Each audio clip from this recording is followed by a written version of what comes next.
Nag-umpisa ang ating Kapuso Navy Reservist gaya ni Dingdong Dantes sa pamimigay ng relief goods ng GMA Kapuso Foundation sa Marikina. At hindi lang yan, bahagi rin ng nalikom na pera sa recent GMA Gala ay i-divert para makatulong sa mga nasalanta ng bagyo. May report si Lars Santiago. Suot ang kanilang uniforme bilang Navy Reservists. Dumating sina Dingdong Dantes, Rocco Nasino at Miss Universe Philippines 2021 Beatrice Luigi Gomez sa Malanday Elementary School sa Marikina para makatuwang ng GMA Kapuso Foundation sa pamimigay ng relief goods sa mga binaha dahil sa habagat na pinalakas ng bagyong Karina. Automatic na raw para kina Dingdong, Rocco at Beatrice ang tumulong sa mga ganitong pagkakataon. Ito yung mga bagay na ginagawa namin as reservists. One of the few things that we do as reservists, kaya kung saan mo may pangangailangan, ando kami, especially sa GMA Kapuso Foundation right now, dito po sa Marikina. Mukhang nakakapaghatid kami ng ngiti dito, so malaking bagay na yun para sa amin. Ako personally, as a Cebuana, personal ko naranasan ito in 2021 during Odette. So I know what it feels like. Nagpunta rin si Nadong sa Barangay Tanyong upang maghatid ng tulong.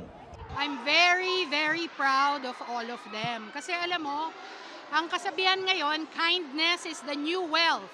And it is very important na gamitin ang celebrity for charity. Kumusta naman kaya ang karanasan ni Dingdong, Rocco at Beatrice sa kasagsagan ng walang tigil na pag-ulan kahapon? Thank God, okay naman. Kaya nakakalungkot lang na may ibang hindi okay. Kaya sana matapos na ito para sa kanila as soon as possible. Okay naman, kami sa Antipolo okay naman, pero malakas na hangin, pero hindi ako makababa. Hindi makababala ng tao para tumulong. So nakita ko talaga yung lumaragas ang Marikina River. We were just fortunate na medyo malayo kami sa area and mataas yung tinitira namin. Pero nakakaawa talaga yung mga naging affected. Para sa GMA Integrated News, Lars Santiago, nakatutok 24 oras. In the spirit of bayanihan ng ating Sparkle Stars na tumutulong sa paglilipak ng relief goods na ipapamahagi sa mga nasalanta ng bagyo at habagat. Ibinahagi din nila ang kanilang experience kahapon sa gitna ng masamang panahon. Makichika live kay Aubrey Carangel. Aubrey? Tulong-tulong ang mga volunteer na nandito ngayon sa GMA Kapuso Foundation Warehouse para mag-pack ng relief goods na ipamimigay sa mga nasalanta ng bagyong Karina at ng habagat. At kabilang nga sa mga nag-volunteer ang ilang Sparkle Stars.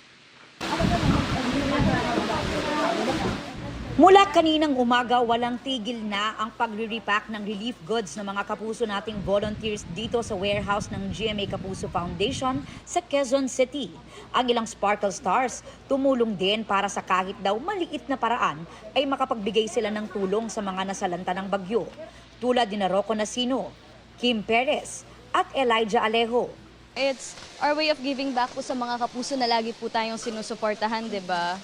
Maging ang pamilya ng ilan sa mga artist kasama sa mga nasalanta ng malawakang pagbaha kahapon.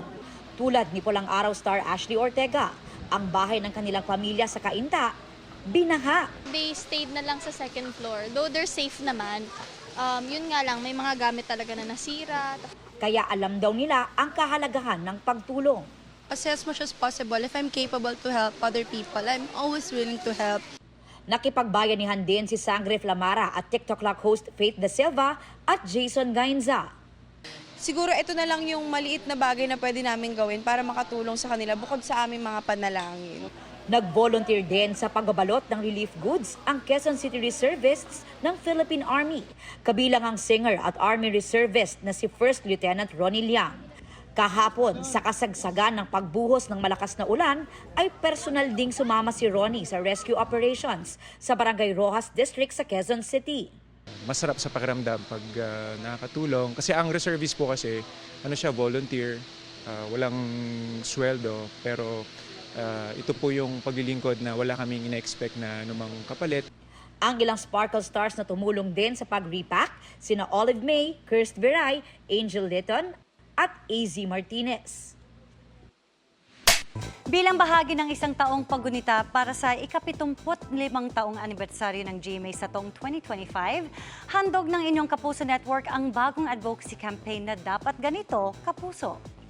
Tampok sa kampanyang ito ang 7 nakakaantig na short stories na layong magbigay inspirasyon sa mga Pilipino para ipagmalaki ang mayaman nating kultura, pagmamahal sa pamilya, paggalang sa mga nakatatanda, pananampalataya, katatagan at pagbabayanihan. Una sa core Filipino values na inyong mapapanood ang pagiging makadiyos. Pagbibidahan ang short story tungkol dyan nina Starstruck alumna Nadine Samonte at child star Ewan Micael. Dahil ika nga nila, every gising is a blessing. Dapat punuin ng pag-ibig at pasasalamat ang puso sa bawat pagsulubong sa mga biyaya. Ang Dapat Ganito Kapuso short stories na pagbibidahan ng iba pang Sparkles artists ay mapapanood sa GMA, GTV, Pinoy Hits, Heart of Asia at iHeart Movies. Gayon din sa official digital platforms ng Kapuso Network.